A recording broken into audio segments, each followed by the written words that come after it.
Hello everyone and welcome back to Milo Farms. Well, we have this electric fence charger that we use here around the farm for the goat pasture and for the area around the front to keep the house cats and things like that out of the front garden. And we're getting ready to tear down this barn that this thing is mounted in. So we need to find an alternative place to mount the fence charger. The most convenient place is going to be somewhere near the fence, so we have less cords and less things going on running around. But the problem is this fence charger and many others are not waterproof for outside. You can find a lot of solar powered ones that are waterproof, but a lot of the plug-in ones are not waterproof. So what we need to do is we need to find a way to mount this outside and secure it so it stays clean and dry and doesn't get too hot, but then it's also near the fence and usable and then can be checked on easily and can still get power. So I've got an idea. We're going to go through getting it installed. So what I did is I picked up this controls box, and you would find something like this if you were working in like a commercial HVAC or pumps or things like that. This is a controls box where all the relays and control boards and everything would be mounted onto this plate. So in our case, we're going to actually put the electric fence charger inside of this box and mount it on the backyard fence that is right next to where the field fence starts for the goats.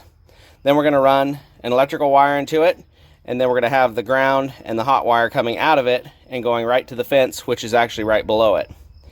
So a couple things I noticed when I got this. I picked this up on Amazon. I'll put a link in the description below so you can check that out. First thing I noticed, it is pretty heavy and heavy duty, which is what we want, but it is also kind of unnecessarily heavy. So it has this big thick metal plate inside of it that is designed to mount the controls on, which is probably, I would say, a third of the weight of the box. So to lighten that up so it's less weight on the fence we're going to hang it on, I went ahead and took this plate out right here. We're going to set that to the side. Then I made a new replacement plate out of this pegboard. We had this left over from our other project we've been working on. And then I'm going to mount this wooden board right here, and then we'll be able to mount the charger right there. That'll also help cushion some of the sound and some of the vibration from the charger clicking as it goes along. Then we're going to go ahead and we're going to drill a couple holes down here for all the pieces and parts to come out of. It had several options to hang it on the fence, but I think what we're going to do is we're going to go ahead and use these little plastic knockouts that are right here and mount it to the support of the fence and then secure it on the bottom as well. So let's go ahead and let's get it mounted up on the fence. Then we'll get this piece hung up, and then we'll get the charger and stick that in there, see how it looks. So here's the box mounted on the fence, and we'll go ahead and take a look inside. Went ahead and mounted the board inside, so we'll go ahead and hang the charger in and see how it looks. So there's the charger mounted inside. So now we're going to go ahead and get a hole saw, and we're going to drill 3 holes in the bottom here. We're going to have a hole for the power coming in, which for the time being is just going to have an extension cord, and then it's going to have 2 holes, one for the exiting fence wire and one for the exiting ground.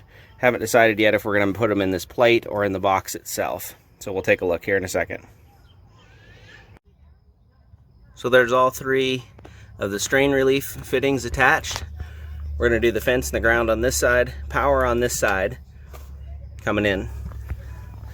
And there's the back side, you can see right there. So here's the unit all assembled and running. We missed a little bit of video due to some technical problems, but here's the setup we have. We've got the charger mounted on the wooden board behind. We've got a temporary power source coming up in this extension cord through here and going to there. And I know it doesn't meet electrical code, I'm sure, but that's just a temporary solution until we can get the shed torn down and then get the proper electrical run over here to supply this. But just to be safe, I also hooked up a ground from the ground in that extension cord, grounded the box, so just in case there's any stray electricity or anything like that, the box will not hurt anybody.